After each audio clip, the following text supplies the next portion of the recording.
अस्सलाम वालेकुम नाज़रीन। पाकिस्तान के जो हालात बन चुके हैं, कहीं से भी कोई अच्छी उम्मीद नहीं बाकी रही, कहीं से कोई भी अच्छी खबर नहीं मिल रही, हर जगह से ही बुरी ही खबरें मिल रही हैं।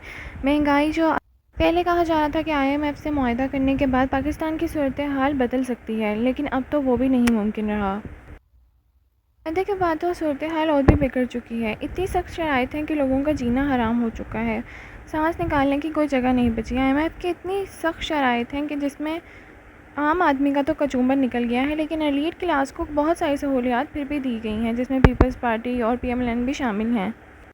मसला ये है कि आईएमएफ जब भी प्रिस्क्रिप्शन लिखता है तो वो ऐसी प्रिस्क्रिप्शन लिखता है कि ज़रूरी नहीं है कि हर एक को फ़ायदा ही हो। ऐसी बहुत सारी मिसालें हमारी दुनिया में मौजूद हैं जो आईएमएफ की हेल्प के बाद भी तबाह बर्बाद हो चुकी हैं।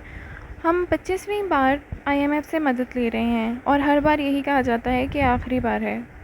क्या इस बार भी पाकिस्तान का ये आखिरी कर्जा हो पाएगा या नहीं, या बस बातों तक की बात है और दोबारा से आईएमएफ के आगे झोली फैला दी जाएगी।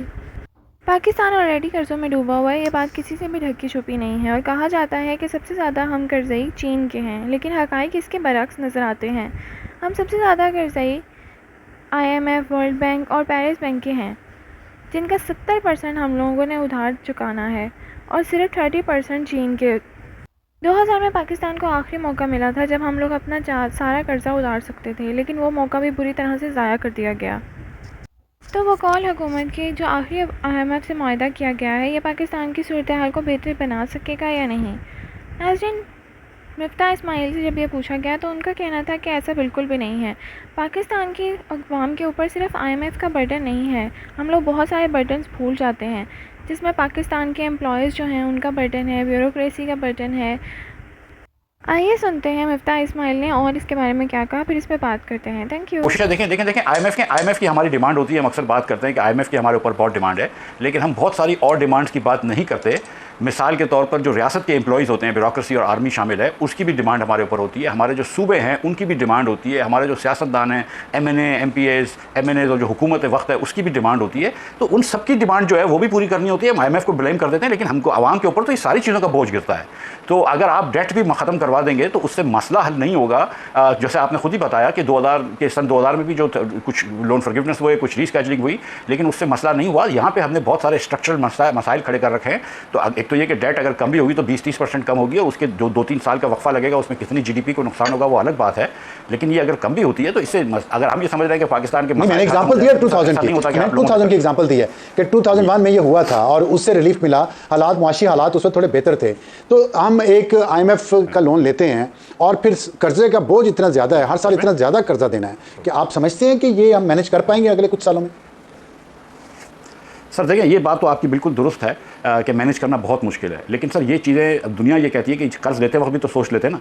अभी आपके वज़ीर आज़म गए थे चाइना, तो अब उन्होंने 7 बिलियन का एक और कर्ज़ लेने की बात करी ट्रेन की, और 2 बिलियन का रोड रायकोट से थाकोट बनाने की। मुझे नहीं लगता, और वो मेरे ख्याल से रोड तो शायद अप्रूव भी हुआ, मुझे नहीं लगता कि इस वक्त $9 बिलियन का आपको और लोन लेना चाहिए।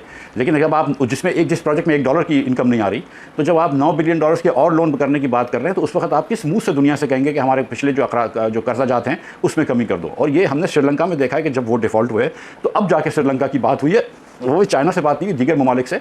और उस पहले साल जी, जैसा कि आपने सुना, मिफ्ता इस्माइल का कहना था कि सारा बर्डन तो अवाम पे ही पड़ा है, चाहे वो सैलरीज़ का हो, ब्यूरोक्रेसी का हो, जो भी है सैलरीज़ आईएमएफ की का ही बर्डन नहीं है, बाकी भी बहुत सारे बर्डन्स हैं और वो सारे टैक्सेस से वसूल नहीं किए जा सकते।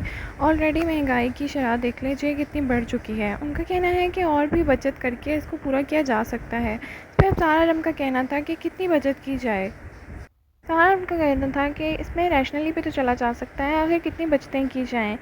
मिफ्ता इस्माइल का कहना था कि जो करप्शन की जा रही है उसको कम किया जाए, जो वज़रा को इतनी सहूलतें दी जा रही हैं, प्रोटोकॉल्स दिए जा रहे हैं, उसमें अगर कमी की जाए तो शायद कुछ हो सकेगा।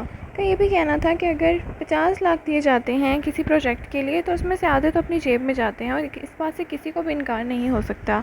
आइए सुनते हैं उन्होंने और इस पर क्या कहा। अफ्तार भाई, मैं ऐसी गुजारिश कर लूँ आपसे कि पिछले 3000 स्कूलें जो बनी है ना बलूचिस्तान में, उसमें से 2700 स्कूलें गोश्त स्कूलें खाली पड़ी हुई हैं। मैं भी जानता हूँ और आप भी जानते हैं कि ये जो रोड रास्ते बनते हैं, सर मेरी गुजारिश सुन लीजिए। बार बार कनाल की लाइनिंगें होती हैं। एक तखमीना है डॉक्टर हफीज़ पाशा का, और जो कि बहुत हक में होते हैं इन चीज़ों के, कि 50% पैसा जो है वो नहीं लगता है, 50% पैसा लगता है, 50% जेब में जाता है। ये आप भी जानते हैं सर कि 1/3 से आधे पैसे जो है वो करप्शन की तरफ जाते हैं। ये इस वक्त करने की जरूरत नहीं है। मैं आपको ऐसी चीज़ें दिखा रहा हूँ। आप ये ठीक है, हम 10 साल से, हमारा नेपरा ये कहता है कि 11% TND लॉसेज होने चाहिए ट्रांसमिशन एंड डिस्ट्रीब्यूशन के अंदर। हम 10 साल से 12 साल से 18% से उसको नीचे नहीं ला के दे सके। 19 से 18%। मेरा पॉइंट ये है कि अगर करप्शन है, MNA को ना दें, MNS को ना दें, लेकिन तरक्याती फंड तो बढ़ना चाहिए ना। हमारे हालात क्या हैं, कितना इंफ्रास्ट्रक्चर चाहिए हमें, करप्शन नहीं होनी चाहिए, एग्रीड। MNS को ना दें, एग्रीड, लेकिन तरक्याती फंड तो बढ़ना चाहिए ना। नहीं सर, नहीं, बिल्कुल नहीं बढ़ना चाहिए। इस वक्त जब आप दूध के ऊपर टैक्स लगा रहे हैं, जब आप नौकरी पेशा के ऊपर के 38% टैक्स लगा रहे हैं, जब आप डॉक्टरों के, अकाउंटेंट्स और लॉयर्स के ऊपर 39.5% टैक्स लगा रहे हैं, उस वक्त आपको ये खर्चा नहीं करना चाहिए, जब आपको पता है कि आधा करप्शन में जा रहा है। इस वक्त आपको 24% हुकूमत का खर्चा बढ़ाने की, जारी अखराजात का खर्चा बढ़ाने की कोई जरूरत नहीं थी। चले, आपने तनख्वाहें बढ़ा दी, मैं उस पर कोई ऑब्जेक्शन नहीं करता हूँ, लेकिन बाकी तो आप खुद प्रोजेक्ट कर रहे हैं कि 15% इन्फ्लेशन है, आपने 24% कैसे खर्चा बढ़ा दिया?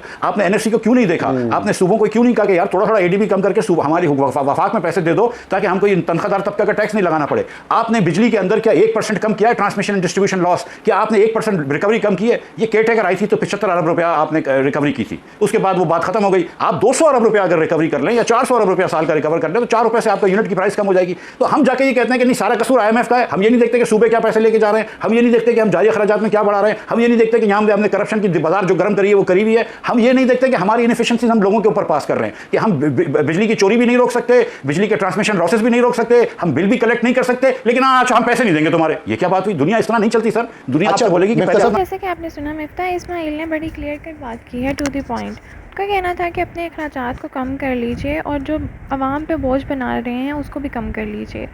IMF पे सारा बर्डन नहीं डाला जा सकता। उनका कहना था कि बायोगैस भी लाई जा सकती है, लेकिन परमिशन दे तब है गवर्नमेंट।